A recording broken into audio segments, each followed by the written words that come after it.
Yan yung ulam natin. Sinabawang halaan at haluan natin ng sitaw.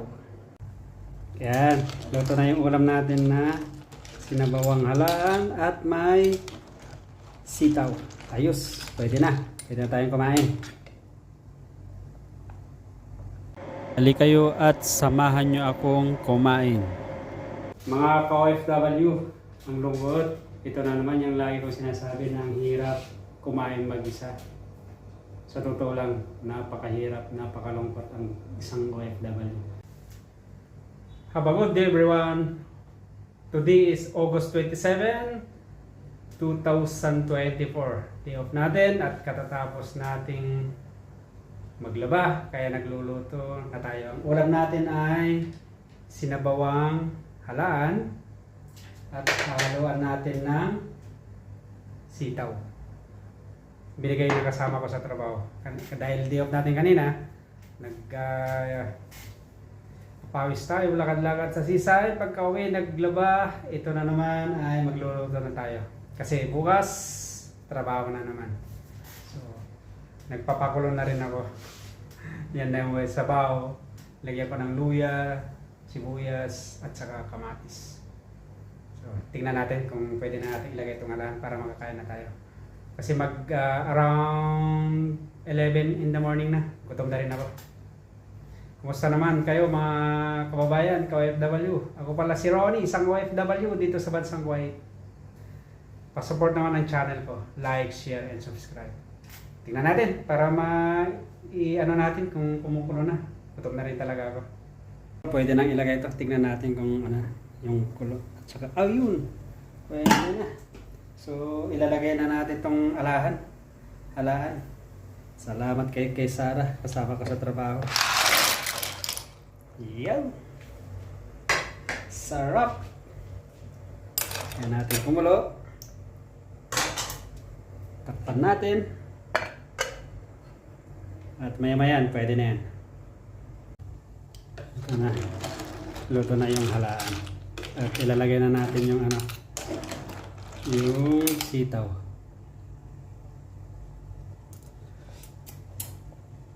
Ayos. Lagyan na natin yung sitaw. Yaps. For a few minutes yan, pwede na tayong kumain. Takpan natin.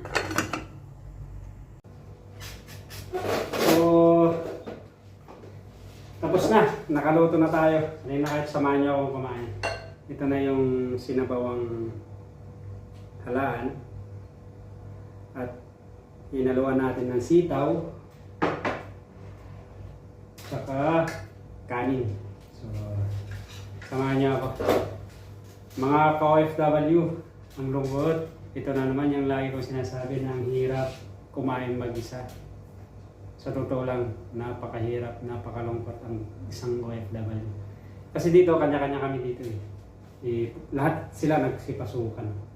So, day off po rin ngayon, kaya ang ginawa ko, umaga naglakad-lakad ako sa sisay, pag-uwi naglaba, pagkalaba ito, nagluto ako, kakain.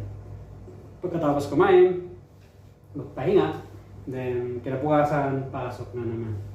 So, talagang ganyan ang buhay. Kailangan natin ng magtiis. Mga kapwa ko OFW sa mansulok ng mundo. Yung lagi kong sinasabi na kung kasama ang pamilya mo sa abroad, maswerte kayo. Dahil oras-oras, pag day off nyo, kasama nyo sila. Pag uwi nyo, galing trabaho, makikita nyo sila. Unlike sa katulad sa amin, katulad ko, alam ko marami kami. Milyon. Yung hindi kasama ang pamilya. Na katulad kong nagsasakripisyo dito sa ibang bansa para may bigay yung mga pangailangan nila sa Pilipinas. Sakripisyo, tiyaga. Yung abroad, salitang abroad para sa akin means a lot of sacrifice. So, mali na kaya't samahan nyo ako habang mainit tayo sa loob.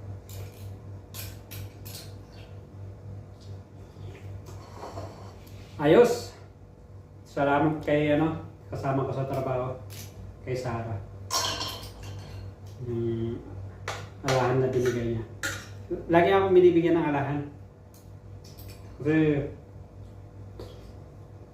pag nangunguha daw sila, wala na yung paglagyan sa ano, sa rep niya. So, maraming salamat. So, kain muna tayo. Kain muna ako, tapos maya magkwentuhan tayo bago tayo tapusin tong vlog natin.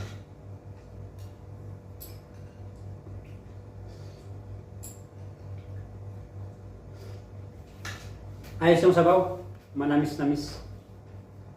Mamaya, kain muna ako, tapos bago natin tapusin tong vlog na to, tulad sabi ko, magkwentuhan tayo.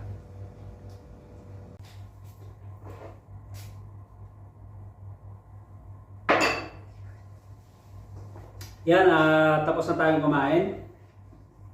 At katulad ng lagi kong sinasabi mga kapwa OFW, ang meaning ng OFW para sa akin ay it a lot of sacrifice para sa akin. Kasi ang hirap napakalayo sa pamilya.